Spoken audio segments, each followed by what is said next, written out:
Hello everyone, आप सब कैसे हैं। मैं उम्मीद करता हूं कि बहुत अच्छे होंगे और अपनी पढ़ाई को बहुत अच्छे से कर रहे होंगे। मैं आकाश कुमार बढ़ाना आईसीटी वर्चुअल क्लासरूम में आपका बहुत बहुत स्वागत करता हूं मेरे प्यारे बच्चों। जैसा आपको पता है कि हमारी 12th क्लास है और 12th क्लास में हम लोग देख रहे हैं आपका जो हमारी बुक है समष्टि अर्थशास्त्र, उसको हम लोग देख रहे हैं। चैप्टर नंबर 4 हम लोग बहुत अच्छे से कंप्लीट कर चुके हैं। आज हम लोग चैप्टर नंबर 5 हम लोग पढ़ने वाले हैं। आज उसका पहला लेक्चर होगा और जो आपका फॉर्मेट चल रहा है कि हम चीज़ों को आपका शॉर्ट नोट रूप में लिख रहे हैं, वैसे ही हम लोग आपका देखेंगे। और चैप्टर नंबर 5 है सरकारी बजट और अर्थव्यवस्था। तो सबसे पहले तो आपको ये पता होना चाहिए कि बजट क्या है। क्लियर है? आपने बहुत बार अखबारों में सुना होगा कि सरकार ने अपना बजट आपका रिलीज किया है। हमने अपने रक्षा क्षेत्र के लिए इतना आपका पैसा दिया है, जो हमारे क्षेत्र हैं सार्वजनिक, हमने उनके लिए इतना पैसा दिया है, और हमने एजुकेशन के लिए इतना पैसा दिया है, हेल्थ के लिए इतना पैसा दिया है। ये सारी चीज़ें हम लोग आपका डिफाइन करते हैं। क्लियर है? तो ये हमें आपका देखना है एक एक करके, और सारी चीज़ों पर हमें गौर करके आखिरकार बात करनी है कि बजट है क्या और बजट की परिभाषा क्या है और भारतीय संविधान में इसको कहाँ एक्सप्लेन किया गया है। क्लियर है? तो इन सभी मुद्दों पर हम लोग बात करने वाले हैं। चलिए तो हम चलते हैं सीधा डिजिटल बोर्ड की तरफ। इसमें जो हम लोग पढ़ने जा रहे हैं लेसन नंबर 5 है और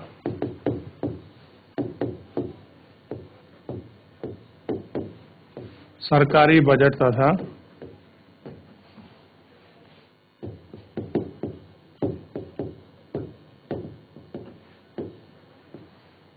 अर्थव्यवस्था को हम लोग इस लेक्चर के अंतर्गत आपका देखेंगे। क्लियर है? तो सबसे पहले इसी में हम लोग शुरू करते हैं। जो हमारा मेजर पॉइंट है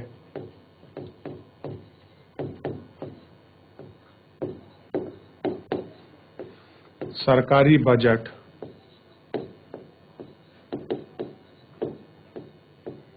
का अर्थ क्या है। सरकारी बजट का अर्थ देखिए, बजट आगामी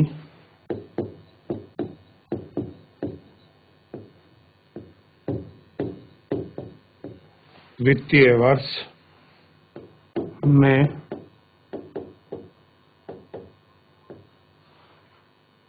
सरकार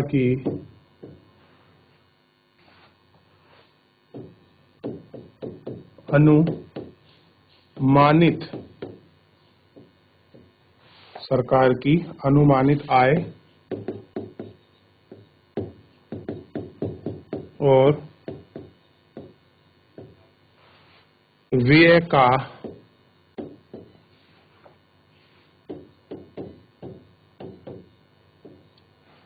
मदवार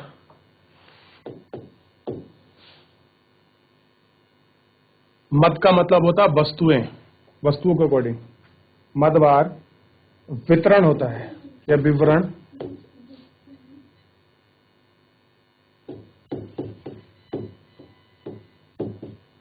होता है।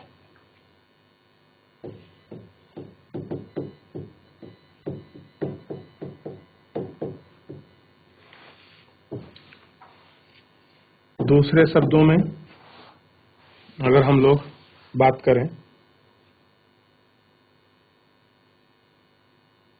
कह रहे हैं कि इसमें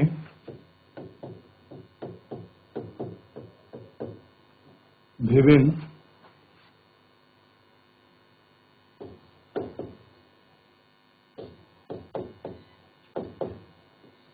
शीर्षकों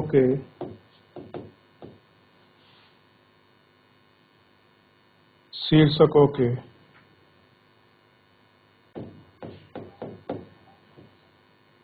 अंतर्गत होने वाला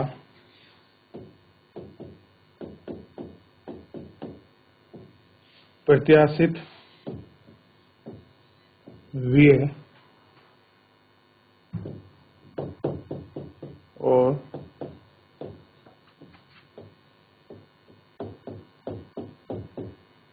व्यय के लिए साधन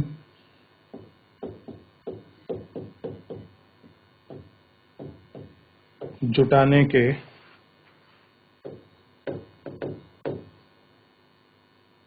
प्रस्ताविक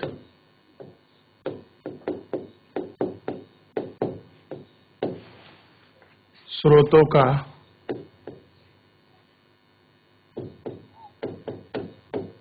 ब्यौरा होता है।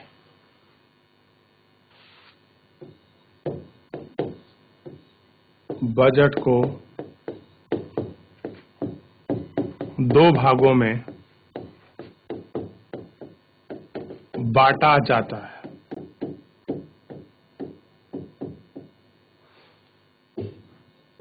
पहला भाग देखिए, प्राप्तियां।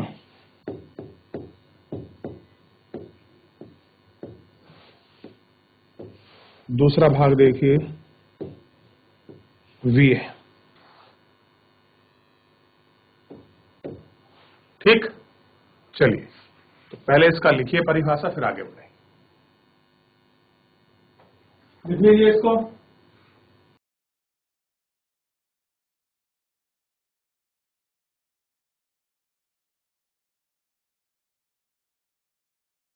बजट आगामी वित्तीय वर्ष में सरकार की अनुमानित आय और व्यय का मतवार, मत मतलब होता है आपके, मद होता है, वस्तुओं कहते हैं, मदवार वितरण होता है। दूसरे शब्दों में विभिन्न शीर्षकों के अंतर्गत होने वाले प्रत्याशित व्यय और आय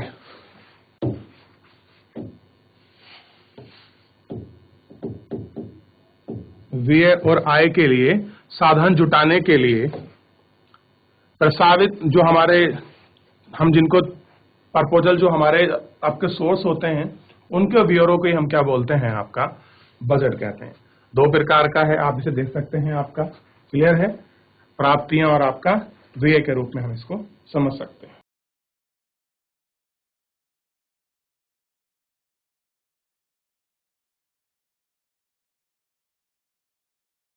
चलिए, कॉपी हो गया, ये वाला पेज करें।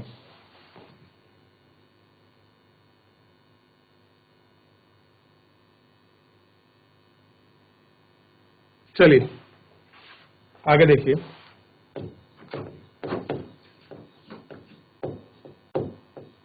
बजट के मुख्य 3 कारक।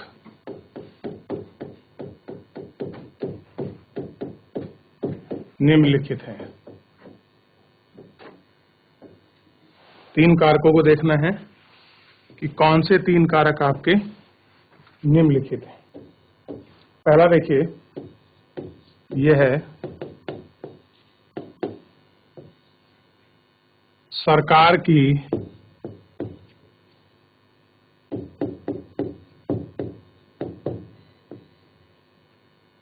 प्राप्तियों और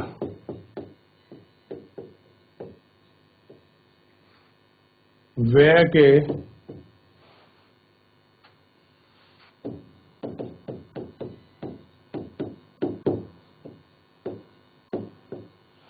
अनुपातों का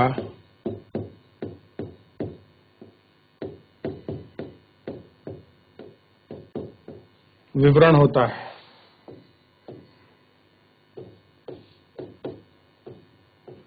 बजट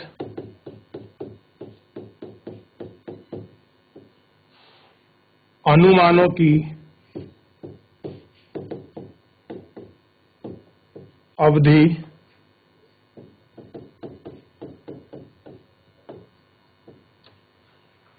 सामान्यतः 1 वर्ष की होती है।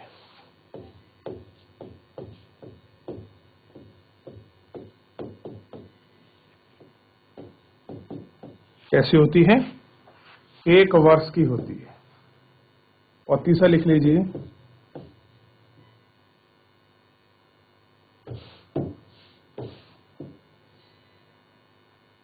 व्यय की मदें, मदें मतलब वस्तुएं, और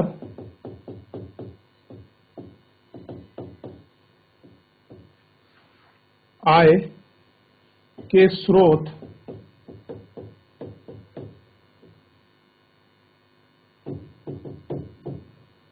सरकार की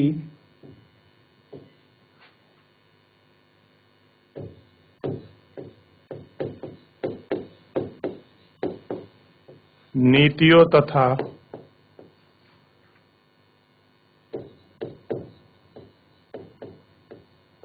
लक्ष्यों के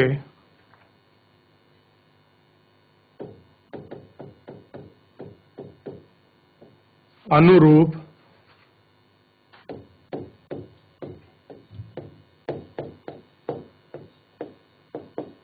रखे जाते हैं। एक पॉइंट और लिख लीजिए, चलो इसमें कह रहे हैं बजट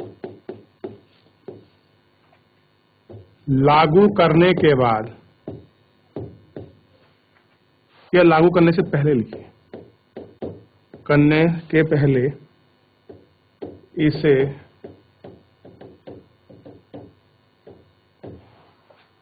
संसद अथवा, देखिए बजट दोनों जगह पेश किया जाता है। अगर केंद्र स्तर पर निकल रहा है तो आपका संसद में, और राज्य स्तर है तो आपका विधानसभा में। जब आप 12वीं के बाद पॉलिटिकल साइंस पढ़ेंगे तो आपको पूरा वार्षिक वित्त विवरण, जिसको बजट कहते हैं, अनुच्छेद 110 आपको स्पष्ट रूप से पढ़ने के लिए मिलेगा। और आपको जो आपकी राज्य की विधानसभा है उनमें किस प्रकार से बजट तय होता है ये भी पढ़ने को मिलेगा। और सेंट्रल गवर्नमेंट में बजट बनता कैसे है वो भी आपको मौका मिलेगा सीखने का। जिनके बच्चों के पास आपके इकोनॉमिक्स होगी उनको मौका मिलता है जब लोग आपका अच्छे से पढ़ते हैं, या कोई आपका कुछ इसमें अब देखिए जैसे आपका बजट होता है तो बजट से पहले क्या आती है, बजट समीक्षा आती है। बजट समीक्षा के बाद हर जो आपका विभाग होता है वो अपने लिए पैसा रखता है कि हमने कितना खर्च किया, कितना अनुमानित है। फिर उसको एक पूरे प्रोसेसर होके आपका गुजरना पड़ता है। फिर आपका बजट बनता है, फिर लोगों की राय ली जाती है, फिर बजट को गजट में आपका चढ़ाया जाता है। फिर उसके साथ क्या होता है, राष्ट्रपति से पूर्व उसकी अनुशंसा ली जाती है। फिर उसको लोकसभा में ही रखा जाता है, ना कि राज्यसभा में। क्लियर है? फिर लोकसभा उस बजट पर बहस करती है, फिर उसमें बहस के बाद वो बिल पास होता है, फिर अनुपूरक प्रश्न, बजट कटौती, बहुत सारे आपका नीतिगत कटौती होती हैं। फिर उसके बाद उसे लोकसभा से पास कर दिया जाता है। फिर उसके बाद वो राज्यसभा के पास जाता है, राज्यसभा उसको 14 दिन के अंदर उसको पास करती है, नहीं करती है तो भी पास माना जाएगा। और इस तरह से हम क्या करते हैं, भारत की सिंचित निधि से हम लोग पैसा निकालते हैं। क्लियर है? विनियोग विधेयक के माध्यम से। और विनियोग विधेयक जब तक संसद में बजट पास नहीं होता तब तक विनियोग विधेयक के बिना पैसा नहीं निकाल सकते। ये आपको ध्यान रखना है, ये आगे की प्रक्रिया है, लेकिन फिलहाल जितना हमारे लिए जरूरी है हम उसको ध्यान रखेंगे।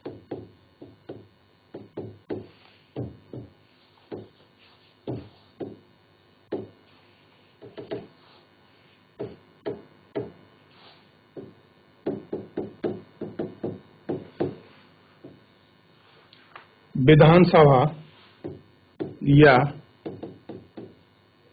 अन्य प्राधिकरण या प्राधिकरणों, जो भी अथॉरिटी है अलग अलग, द्वारा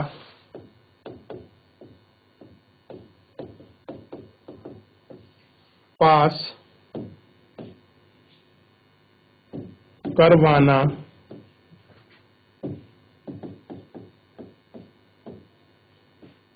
आवश्यक होता है। कैसा है? पास कराना आवश्यक होता है। क्लियर है? फिलहाल इसको देखिए, इसके बाद पढ़ेंगे बजट के उद्देश्य व महत्व को देखेंगे। आप एक बार इसको लिख लीजिए, फिर जो चीजें हैं हम उनको गौर करके थोड़ा सा आगे देख लेंगे।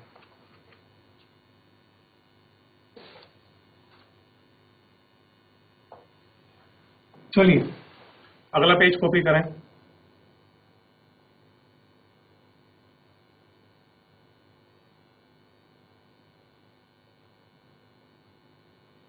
चलिए आगे देखते हैं।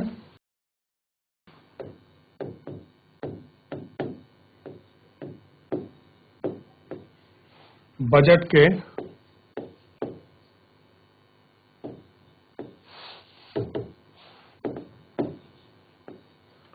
उद्देश्य व महत्व।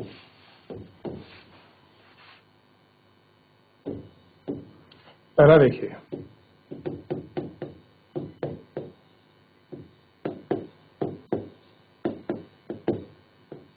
आर्थिक विकास की गति को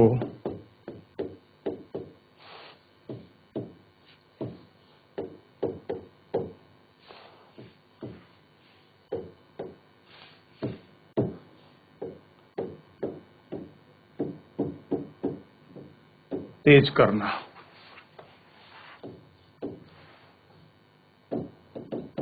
सरकार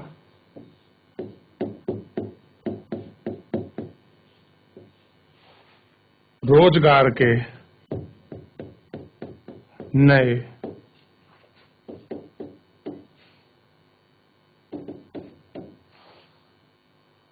अवसर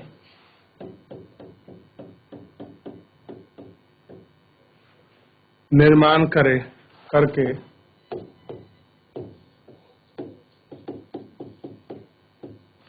और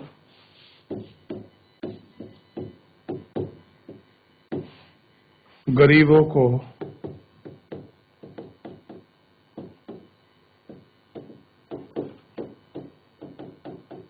अधिक से अधिक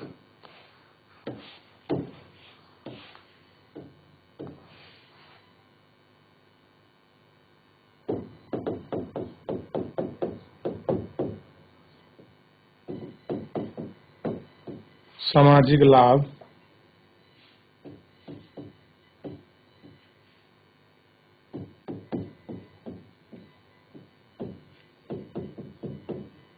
गरीबी और बेरोजगारी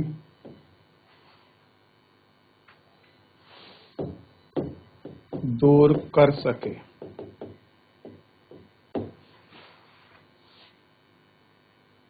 क्या कर सके? बेरोजगारी दूर कर सके। आय में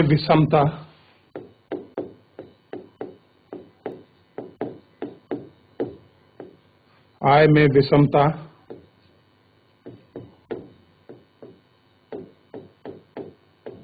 दूर करना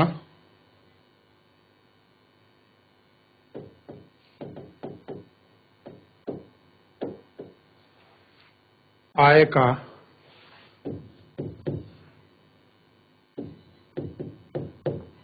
पूर्ण वितरण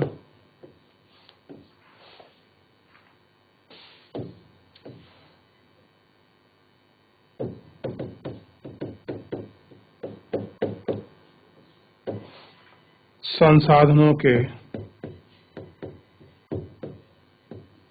उचित आवंटन। अगला है आर्थिक स्थिरता और तीसरा है सार्वजनिक उपबंधों का प्रबंध तथा वित्तीय।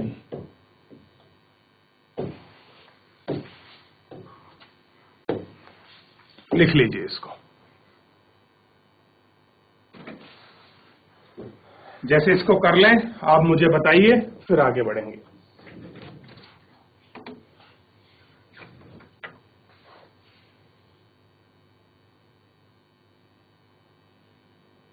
चलिए आगे बढ़ जाइए। ये पेज कॉपी करिए।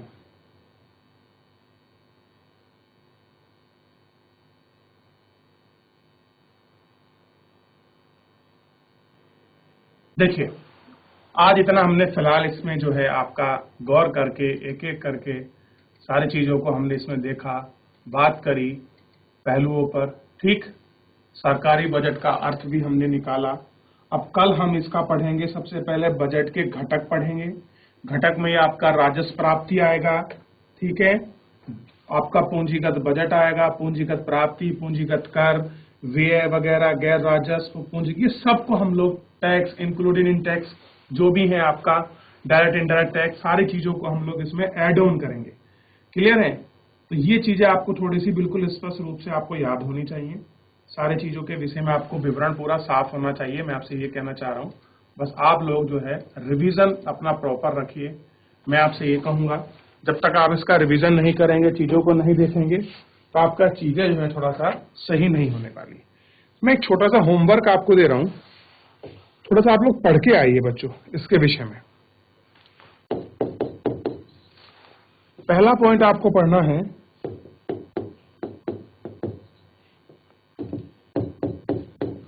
राजस्व प्राप्तियां क्या है, ये आपको देखना है। दूसरा देखना है आपको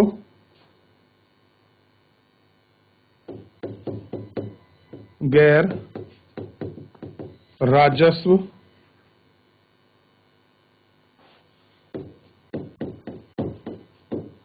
प्राप्तियां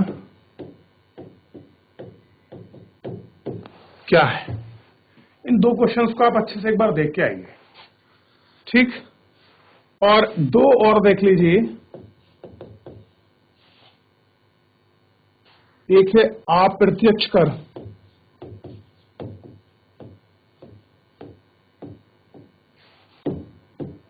और दूसरा है प्रत्यक्ष कर। दोनों को देख लीजिए। थोड़ा इनके विषय में पढ़ना है आपको। जब आप इस पर गौर करेंगे, इसको पढ़िए, इसको पढ़िए। मैं इसलिए दे रहा हूं, देखिए कल मैं सब कराऊंगा, लेकिन मैं चाहता हूं एक बार थोड़ा सा आप इन पर अपने स्तर से थोड़ी नजर दौड़ाएं, ताकि आप इसको पढ़ें और समझें आखिरकार ये चीजें हैं क्या। क्लियर है? चलिए, तो इसलिए थोड़ा सा आप एक बार अच्छे से गौर करके आप खुद अपने स्तर पर, अपने लेवल पर एक बार इन्हें कहीं से भी गूगल से, बुक के माध्यम से आप इनको एक बार जरूर पढ़ें। जब आप इनको अच्छे से पढ़ लेंगे तो आपको कल जब मैं आपको चीजें बताऊंगा तो आपको और अच्छे से समझ आएंगी। तो कहीं भी डाउट की, किसी प्रकार की कोई गुंजाइश आपके मन में नहीं बचेगी। इसलिए मैं कह रहा हूं आप लोग पढ़ के आइए। कल का टॉपिक, कल का लेक्चर बहुत अच्छा होने वाला है। क्लियर है? जो आप न्यूज़पेपर में पढ़ते हैं ना, आपका राजस्व प्राप्तियां, गैर राजस्व प्राप्तियां, ये सब आपको मिलेगा, उनका विवरण वगैरह। क्लियर है? तो मेरे प्यारे बच्चों, फिलहाल आज के लिए इतना ही। मिलते हैं नेक्स्ट लेक्चर में। धन्यवाद।